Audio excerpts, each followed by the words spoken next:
प्रसिद्ध सन्त नामदेवजी हुनुहुन्छ। नामदेवजीलाई सबैले राम्रोसँग चिन्नुहुन्छ।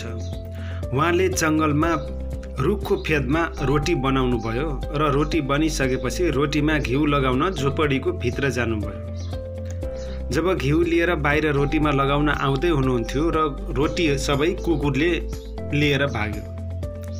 तत्पश्चात तुरुन्तै उहाँले घिउको बट्टा हातमा लिएर प्रभु त्यो रोटीमा घिउ लागेको छैन, मैले घिउ लगाउँछु, तत्पश्चात तपाईले पाउनुस्।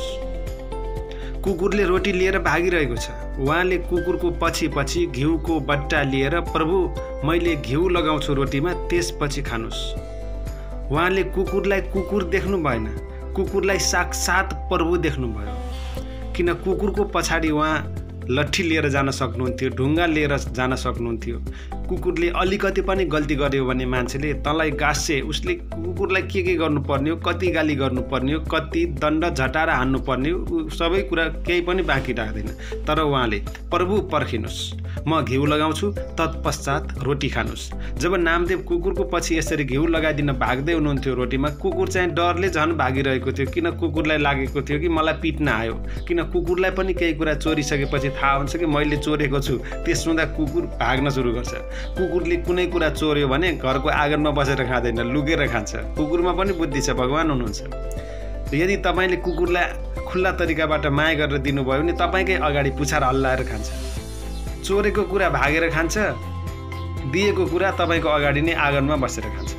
यसरी नामदेवले कुकुरलाई प्रभु भन्दै पुकार्दै घिउको बट्टा लिएर रोटीमा घिउ लगाउन दौडिरहनु भएको छ कुकुरको पछि पछि। किन भगवान प्रत्येकको हृदयमा हुनुहुन्छ, कुकुरको हृदयमा पनि हुनुहुन्छ, तपाईँको हृदयमा पनि हुनुहुन्छ, मेरो हृदयमा हुनुहुन्छ, पशु पक्षी शत्रु मित्र सबको हृदयमा भगवान नभएको कुनै ठाउँ, कुनै व्यक्ति, कुनै वस्तु, कुनै चिज, कुनै प्राणी केही पनि छैन। सम्पूर्ण क्रिया भगवानमै छ। त भगवानले यो कुरा स्पष्ट भगवानलाई थाहा छ। भगवानलाई त कुकुरले रोटी, नामदेवले रोटी बनाउँदा पनि थाहा छ, कुकुरले चोर्ने बेलामा पनि थाहा छ, भाग्दा पनि थाहा छ, सबैको साक्षी हुनुहुन्छ। अब भगवानलाई यो कुरा सही भएन। किन कुकुरमा पनि भगवान देखेर यी नामदेव यसरी भागेका छन्। भगवान एकदम व्याकुल हुनुभयो दर्शन दिनको लागि र साक्षात कुकुरबाटै चतुर्भुज रूपमा प्रकट हुनुभयो र नामदेवलाई दर्शन दिनुभयो।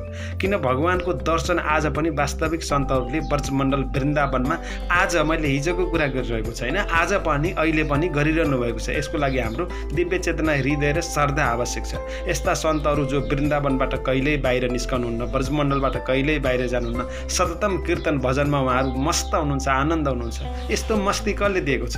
उहाँलाई भगवानले दिनुभएको छ। प्रत्येक दिन यो भजन कीर्तनबाट प्राप्त गरिरहनु भएको छ। यसैले यदि हामीमा श्रद्धा र विश्वास हुन्छ भने कुनै पनि ठाउँबाट हामी भगवान प्रकट गर्न सक्छौँ। भगवान हामीलाई प्रसन्न तरिकाबाट आशीर्वाद दिन सक्नुहुन्छ। मान्छे भन्छ मन्दिरमै मात्र भगवान हुनुहुन्छ। मन्दिर घरमै, तपाईँको घरमै भगवान हुनुहुन्छ। मन्दिरमा हुनुहुन्छ, घरमा पनि हुनुहुन्छ, तपाईँभित्र पनि हुनुहुन्छ, बाहिर पनि हुनुहुन्छ। इतो नरसिंह परतो नरसिंह। भगवान कहाँ हुनुहुन्न? जहाँ पनि हुनुहुन्छ। त्यसो त हामीले गर्नै पर्ने काम भनेको एउटा काम हो, त्यो भनेको भगवानको पवित्र नामको उच्चारण गर्नुपर्छ। चाहे राधा उच्चारण गर्नुहोस्, चाहे कृष्ण, चाहे सीताराम, तपाईँ कुन नाममा रुचि छ त्यो नाम निरन्तर रट्नुहोस्। यहीँबाट सम्पूर्ण क्रियाकलापहरू हुन पुग्छ।